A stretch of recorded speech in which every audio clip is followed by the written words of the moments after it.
आणि यानंतर एक महत्त्वाची घडामोड अशी येते, सूत्रांकडून आपल्याला कळतंय की आमदार सदा सरवणकर देखील गुवाहाटीमध्ये दाखल झालेत. ज्यांना एक कट्टर शिवसैनिक म्हणून ओळखलं जातं ते आमदार सदा सरवणकर देखील गुवाहाटीत दाखल झालेत. आणि आता त्यांच्या पाठोपाठ मंगेश कुडाळकर, दिलीप लांडे गुवाहाटीत दाखल झाल्याचं सूत्रांकडून कळतंय. तिघही आज सकाळी दाखल झाल्याची माहिती आहे. थोड्या वेळापूर्वी आमचे प्रतिनिधी लक्ष्मण घाटोळ यांनी जी माहिती दिली की एका कारमधनं 3 व्यक्ती ज्या आहेत त्या हॉटेलमध्ये गेलेल्या आहेत आणि त्या 3 व्यक्ती ज्या आहेत त्यामध्ये एक सदा सरवणकर आहेत, एक मंगेश कुडाळकर आहेत आणि तिसरे दिलीप मामा लांडे असल्याचं कळतंय. शिंदे समर्थक आमदारांमध्ये आता वाढ झालेली आहे. 2/3 मेजॉरिटी ही आता शिंदे गटाने गाठली आहे असं म्हणता येईल. आणि याचविषयी बोलूयात. आमच्या नेटवर्क 18च्या वरिष्ठ संपादिका प्रीती सोमपुरा आपल्या बरोबर आहेत. प्रीती, काय तपशील?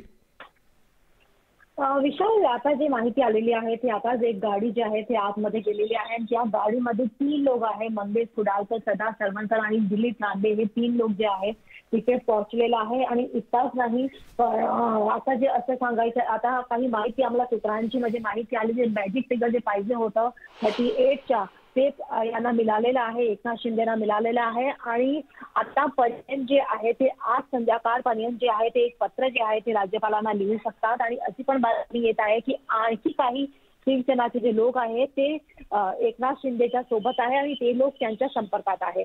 आणि दुसरी एक महत्वाची बातमी अशी आहे की आणखी काही MLA जे आहे शिवसेनाचे हे पण नॉट रिचेबल झालेला आहे. आणि अशी बातमी येत आहे की आता सेंट रेगिसमध्ये फक्त 14 MLA सेंट रेगिस हॉटेलमध्ये आहे. आणि आणखी लोक जी अशी बातमी येत आहे की दिलीप लांडे आणि जे मंगेश कुडाळकर आहे ते मुंबईतून सुरतला गेले होते बाय रोड आणि तिकडून चार्टर फ्लाईटनी ते लोक आसामच्या गुवाहाटीला पोहोचलेले आहे. आणि आता ते हॉटेलच्या आतमध्ये त्यांनी प्रवेश घेतलेला आहे.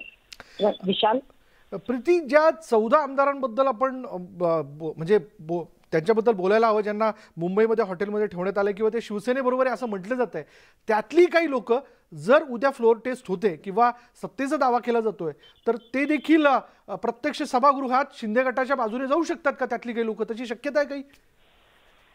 नक्कीच, कारण अगोदरी जे फिगर आलं होतं त्यामध्ये 17 लोक जे होते ते सेंट रेगिसमध्ये होते. आता ते फिगर जे आहे कमी झालेलं आहे आणि फक्त 14 लोक आहेत तेच आता सेंट रेगिसमध्ये आहे. आणि जेव्हा फ्लोअर टेस्ट होणार तेव्हा काही लोक जे आहेत ते शिंदेच्या बाजूने जाऊ शकतात. कारण आता हे बातमी जे आहे ते शिवसेनाचे जे वरिष्ठ नेता आहेत त्यांना पण कळलेली आहे की आता आपल्याकडे मेजॉरिटी नाही आहे. तर आता उद्धव ठाकरे काहीच पुढच्या पाऊल घेणार, कारण कालची जी मीटिंग झाली होती शरद पवार आणि अजित पवार आणि त्यांच्यासोबत, तेव्हा त्यांना कळलं होतं की आता माझ्याकडे मेजॉरिटी नाही आहे. तर आता त्यांच्याकडे एक पर्याय आहे राजीनामाचा. पण उद्धव ठाकरेंनी कालच सांगितलं की जे लोक बाहेर गेलेले आहेत ते माझ्या सबोन घेणार आणि मला सांगणार की त्यांना मुख्यमंत्रीपद पाहिजे तर मी द्यायला तयार आहे, तरच मी राजीनामा देणार.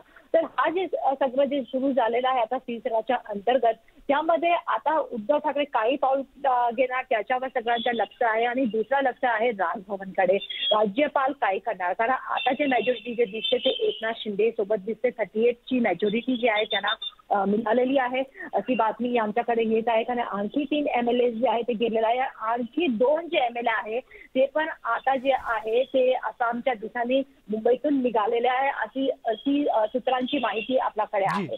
तर असं जेव्हा होणार तर 38 पेक्षा जास्त लोक जे आहे ते आता एकनाथ शिंदे सोबत आहे.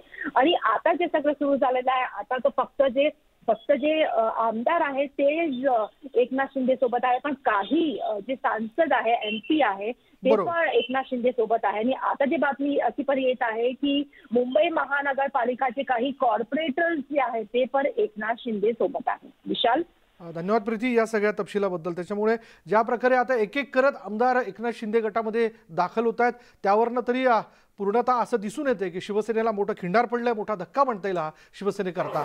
त्याच्यामुळे आणखीन 3 आमदार म्हणजे यामध्ये आपण बघतोय मंगेश कुडाळकर, त्यानंतर दिलीप मामा लांडे आणि सदा सरवणकर हे देखील आता एकनाथ शिंदे गटामध्ये दाखल झाले.